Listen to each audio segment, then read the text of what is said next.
नमस्कार, बहुत बहुत स्वागत। मैं हूं आपके साथ ऋतु ज्ञानवानी। आप देख रहे हैं न्यूज़ 18 का डिजिटल प्लेटफॉर्म।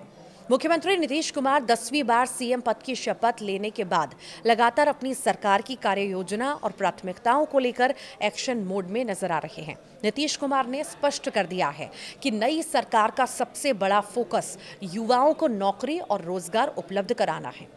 दरअसल मंगलवार को नई सरकार की पहली कैबिनेट के बाद नीतीश कुमार ने सोशल मीडिया पोस्ट शेयर करके कहा कि 7 निश्चय 2 के तहत साल 2020 से 2025 के बीच 50 लाख युवाओं को सरकारी नौकरी और रोजगार दिया गया है और अब अगले 5 सालों यानी कि 2025 से 30 में 1 करोड़ युवाओं को नौकरी और रोजगार देने का लक्ष्य तय किया गया है।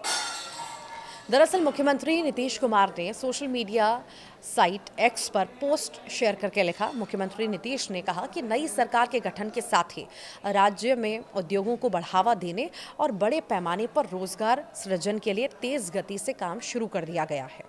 बदलते बिहार के विकास को नई रफ्तार देने के लिए प्रौद्योगिकी और सेवा आधारित नवाचारों पर आधारित न्यू एज इकोनॉमी के निर्माण का निर्णय लिया गया है और इस दिशा में बिहार से जुड़े अग्रणी उद्यमियों के सुझाव लेकर नई योजनाएं और नीतियां तैयार की जाएंगी। नीतीश कुमार ने आगे कहा कि बिहार को वैश्विक यानी कि बैकएंड हब और ग्लोबल वर्क प्लेस के रूप में विकसित किया जाएगा। इसके लिए प्रतिष्ठित अर्थशास्त्रियों और विशेषज्ञों के सहयोग से एक विस्तृत रोड मैप तैयार किया जाएगा।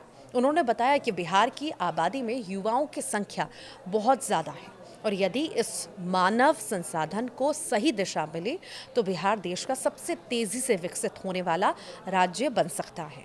और इसी को ध्यान में रखते हुए बिहार को पूर्वी भारत का नया टेक्नोलॉजी हब बनाने की योजना है, जिसके तहत डिफेंस कॉरिडोर और semiconductor manufacturing park, global capability centres, mega tech city और फिनटेक सिटी की स्थापना की जाएगी। साथ ही उद्योगों के विस्तार के लिए व्यापक कार्ययोजना को लागू किया जाएगा।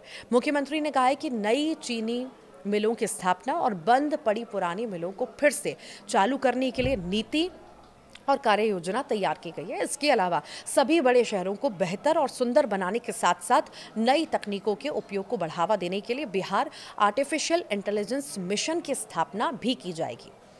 तो वहीं नीतीश कुमार ने बताया कि इन सभी योजनाओं के क्रियान्वयन के लिए मुख्य सचिव की अध्यक्षता में उच्च स्तरीय समिति का गठन कर दिया गया है और ये समिति राज्य में औद्योगिक विकास और युवाओं को नौकरी और रोजगार उपलब्ध कराने से संबंधित योजनाओं की निगरानी करेगी। उन्होंने कहा है कि पिछले कुछ सालों में बिहार में औद्योगिकरण ने रफ्तार पकड़ी है और अब नई सरकार और तेजी के साथ काम करेगी। नीतीश कुमार ने कहा, राज्य में औद्योगिक विकास और युवाओं के लिए रोजगार के अवसर बढ़ाने के काम को हम लोग तेज़ी से आगे भी बढ़ा रहे हैं और जो काम हम शुरू करते हैं उसे पूरा भी करते हैं।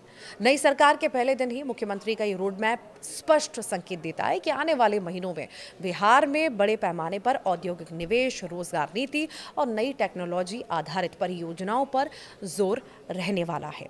आप क्या सोचते हैं, ज़रूर बताइएगा।